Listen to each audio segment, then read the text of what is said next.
This is Retro Sports Radio. Visit RetroSeasons.com for more sports history. This is Elston Howard of the New York Yankees. In a few moments, I'll tell you about my greatest sports thrill.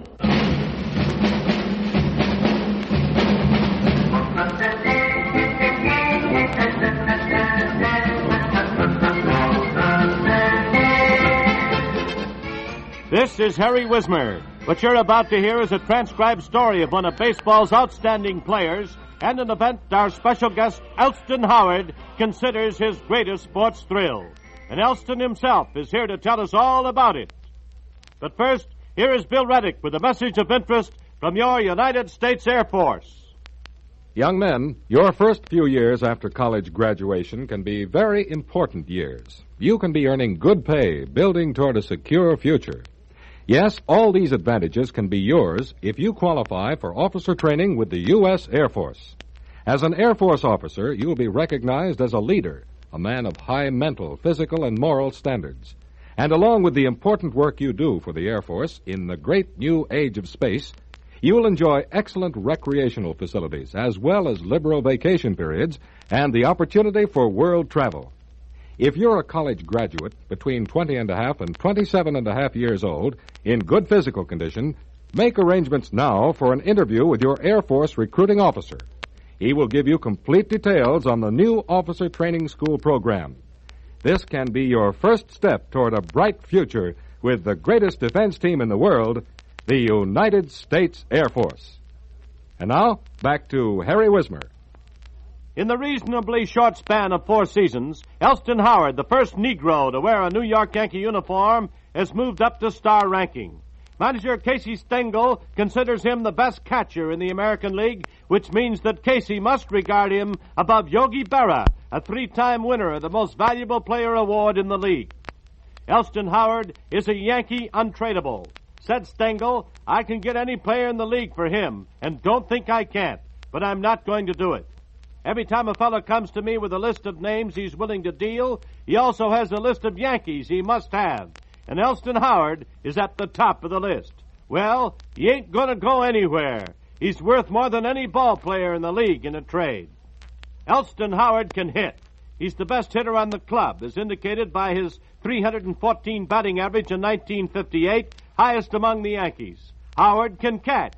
He learned the lessons taught to him by the Yankees Hall of Famer Bill Dickey and learned them well. Behind the plate, Howard is a polished workman, playing up as close behind the hitters as anyone, taming the would-be base stealers with a throwing arm that's the best on the Yankees. Howard can also play the outfield, where he spent most of his time as a Yankee while waiting for Berra to slow up. It was in the outfield that he starred during the 1958 World Series, on the way to winning the Babe Ruth Award as the outstanding player of the series. Elston Howard is a better catcher than he is an outfielder, although it was his brilliant defensive play in left field in the World Series with the Milwaukee Braves in 1958 that helped turn the tide in favor of the Yankees. During most of the first 4 games, Elston was confined to the Yankee dugout. The Braves won 3 of them. Howard was given a shot at the difficult left field position after Norm Seaburn's faulty handling of the job had cost them the 4th game and left them only 1 game from elimination. The ensuing 3-game sweep marked only the 2nd time in World Series history that a team won after losing 3 of the first 4 in a 7-game set. It was engineered almost as much by Elston Howard's fielding and hitting as by the pitching of Bob Turley, who appeared in all 3 final games. In the 6th inning of the 5th game, Howard made a diving catch of Red Shane Dean's low liner and doubled Bill Bruton off first base to preserve Turley's 7-0 shutout. The series shifted to Milwaukee for the 6th game, and Howard remained in left field. In the 2nd inning, with Milwaukee ahead 2-1, and the bases full, Howard caught a fly by Johnny Logan and fired a no-bounce throw to the plate to nail Andy Pafko trying to score after the catch. The Yankees won the game 4-3 in 10 innings when Howard singled and scored the winning run. Those were sparkling events in Elston Howard's career, but the high mark came in the 8th inning of the grand finale.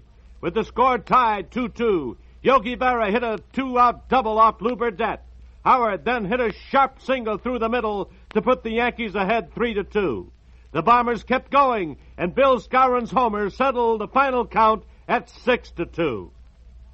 Elston Howard isn't just one of those baseball mechanics, a man whose athletic skill is limited to the routines on the diamond. He was an all-around high school athlete in St. Louis, where he grew up as a member of the Cardinals Knothole gang. It was easy for young Elston to become interested in baseball. He lived only a few blocks from Sportsman's Park, now Busch Stadium. Elston Howard was scouted by the Yankees as intensely off the field as on it. The Yankees were determined that their first Negro player would be a man of pride and desire, a credit to his team and to his race. Elston's background was researched as completely as his athletic records. The Howard family was well regarded. Elston's father, Travis, is an educator and a descendant of George Washington Carver. He is now principal of a Negro high school in New Madrid, Missouri, 130 miles southeast of St. Louis. Ellie is the only child. The Yankees acquired Elston Howard in 1950, 2 years after he was out of high school, for $15,000 and sent him to Muskegon, Michigan of the Class A Central League in July. He played 54 games, all as an outfielder, and knocked in 42 runs on only 52 hits, a third of them being for extra bases. They were going to send Howard to San Francisco in 1951, but he went farther than that. He was drafted into the service and shipped to Japan, where he spent 14 months. Discharged in the winter of 1952, Elston Howard was assigned by the Yankees to Kansas City, then their farm club in the American Association. He had a good year, hitting .286 and knocking in 70 runs. It was in the latter part of the season that orders went out from the Yankees to begin making a catcher of Elston Howard. When Elston reported to the Yankee rookie school in St. Petersburg in February of 1954, Bill Dickey was assigned to teach him the art of catching, and he learned quickly. Still crude as a catcher, Howard was farmed out to Toronto of the International League. There he made it big. He hit .330 for the pennant-winning Maple Leafs and had 109 runs batted in. He belted 22 homers and led the league with 16 triples. Even more significant, he led the league's catchers in fielding. It was obvious that he was now ready for the Yankees. The following spring, Howard impressed in the Florida exhibition games, and he was formally inducted into the order of the Bronx Bombers. He became a helpful hand very quickly, although confined to pinch-hitting roles for the first 2 months. His pinch triple in the ninth beat the Red Sox one afternoon at Yankee Stadium. A few days later, he won another game with a pinch hit. When it happened a third time on the same home stand, the appreciative Yankee players formed a guard of honor for him as he entered the clubhouse. They stood in 2 lines and laid out a path of towels leading from the dressing room door to his locker as a red carpet. It was the players' way of showing Elston Howard they were happy to have him on the New York Yankees. Now, before you meet our special guest, Elston Howard in person, in an interview from Yankee Stadium, and hear about his greatest sports thrill, here is a message of interest to all young men with an eye on the future. The search for a bright, promising career leads many of America's finest young men to the U.S. Air Force. As officers in this great, forward-looking service, they are given unlimited opportunity for advancement. They are trained to be leaders in the age of space. Can you qualify for officer training? If you are a U.S. citizen, a college graduate, between 20 and a half and 27 and a half years old, married or single, and if you possess good health and good moral character, you may be eligible to become an Air Force officer, an important member of the greatest defense team in the world. This would include the opportunity for exciting foreign travel, further education, and wonderful sporting and recreational activities which are provided on Air Force bases. Make arrangements now for an interview with the recruiting officer. Learn how you may become a technical or flying officer in the U.S. Air Force, the man with a bright future in the new age of space. Now back to Harry Wismer. Elston Howard, what was your greatest sports thrill? Harry, I have to say my greatest sports thrill was in 1955. I think my first appearance, 1955 World Series, where I hit at least my first pitch, I hit a home run against Don Newcomb of the Brooklyn Dodgers. And we went on to win the World Series, and I think that because I say it was my greatest thrill, because my first time up, I was real nervous, and when I hit the home run, it was just like any other ball game. If you had a choice, would you rather play the outfield or catch? Well, Harry, if I have a choice, I'd rather be catch because since I've been in the major leagues, I've been playing outfield and also I've been catching. Anything that I can do is to help the ball club. That's what I'm willing to do. But if I had to pick one, I prefer catching. Who would you say has been most helpful to you in your development as a major leaguer? Harry, I have to say that Bill Dickey, because when I was down in spring training, I went down to Casey Stengel School, and Bill Dickey took me on the side, and he worked hard with me every day, showing me all the points and all the tricks of catching. And I think that at the present time, he's still, when he's in the stand, if he come down during the game or before the game, he look at me and he'd be telling me all the mistakes that I'm making, and I have to give all the credit to him because he really helped for me since I've been in the big leagues. Ellie, when playing left field at the Yankee Stadium, do the shadows bother a fielder as much as they say it does?